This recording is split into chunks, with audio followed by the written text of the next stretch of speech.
परमेश्वर के धन्य नाम की महिमा हो। प्रभात मनन के सत्र 2989 में आप सभी का बड़े प्रेम के साथ स्वागत करता हूं। आइए आज के मनन के लिए हम पढ़ते हैं प्रकाशित वाक्य अध्याय 13 पद 18।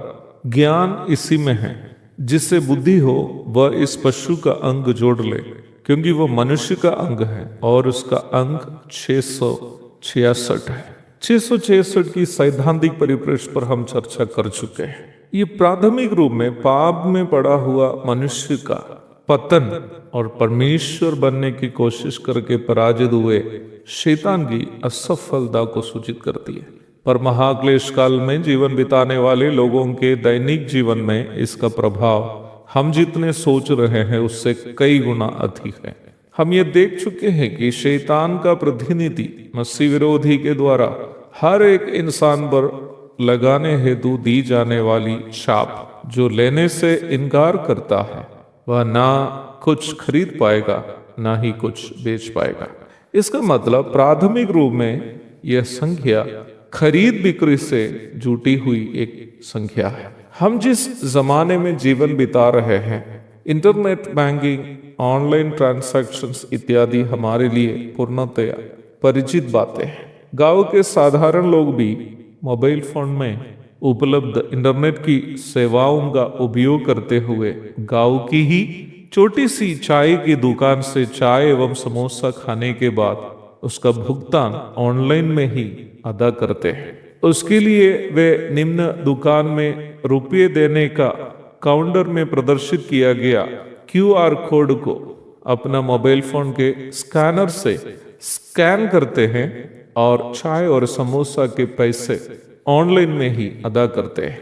वर्तमान जमाना कंप्यूटर, इंटरनेट, ऑनलाइन ट्रांजैक्शंस आदि से पूर्णतया परिचित हो चुका है।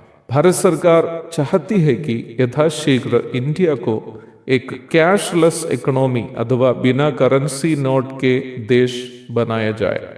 जिस दिन यह लागू होगा उस दिन से जितने खरीदना और बेचना होगा सभी ऑनलाइन के माध्यम से ही होगा। बाइबल कहती है कि दुनिया ऐसा एक समय का आगमन की तैयारी में है जब सभी खरीदना और बेचना अथवा सभी व्यापार के काम इंटरनेट के माध्यम से होगा। बाजार से आप कोई भी ऐसी चीज खरीदे जो पैक की हुई हो, सभी के पीछे एक सफेद आयत में कई रेखाएं दी हुई देख सकते हैं। इसे बार कोड कहते हैं। बार कोड काले और सफेद रंग की अलग अलग मोटाई वाली सीधी लाइनों का एक ऐसा पैटर्न है जिसे मशीन या स्कैनर द्वारा आसानी से पढ़ा जा सकता है। इसमें किसी उत्पाद की कीमत, उसका नाम, बैच नंबर, स्टॉक आदि जरूरी जानकारियां छिपी रहती है। महाक्लेश काल में मनुष्यों में लगाई जाने वाली छाप भी लगभग इसी प्रकार बारकोड का काम करने वाली हो सकती है। प्रत्येक मनुष्य में लगाई जाने वाली निम्न छाप निम्न व्यक्ति के संबंध में सभी प्रकार की जानकारी प्रदान करने वाली होगी। इसका यह भी मतलब है कि निम्न महाक्लेश काल में मनुष्य का मूल्य एक व्यक्ति होने से घटकर केवल एक सामान या चीज में सिमट जाएगा। अवश्य ध्यान दे प्यारो, किसी भी मनुष्य को उसका मूल्य तब तक ही रहता है जब तक वह अपने सृष्टिकर्ता की संगति में रहता है। सृष्टिकर्ता से दूर हुए मनुष्य का मूल्य मनुष्य का नहीं होगा, बल्कि केवल कोई चीज का ही होगा।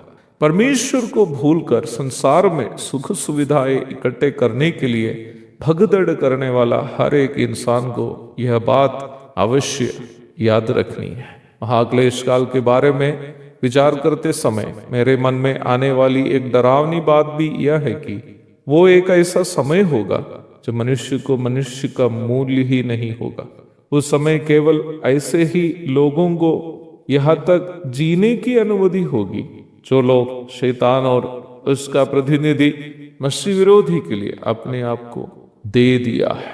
इसलिए प्रभु का आत्मा प्रारंभ में पढ़ी गई पद के आरंभ में एक चेतावनी भी दिया है, जिससे बुद्धि हो वह इस पशु का अंग जोड़ ले, क्योंकि वो मनुष्य का अंग है और उसका अंग 666 है।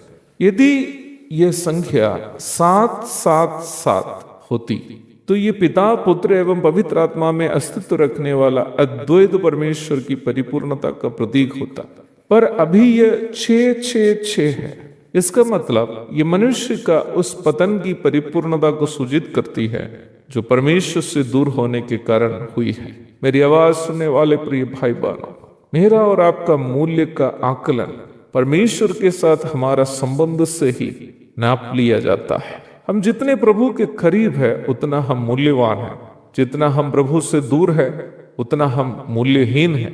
आइए इस अंतिम दिनों में प्रभु के और भी करीब उनकी संगति में हम जिए, ताकि प्रभु की उपस्थिति में हमारा मूल्य बड़ा हो। एक और शुभ दिन की धन्य कामनाओं के साथ आज का मनन में यह समाप्त करता हूँ। प्रभु आप सबको आशीष दे। आमीन।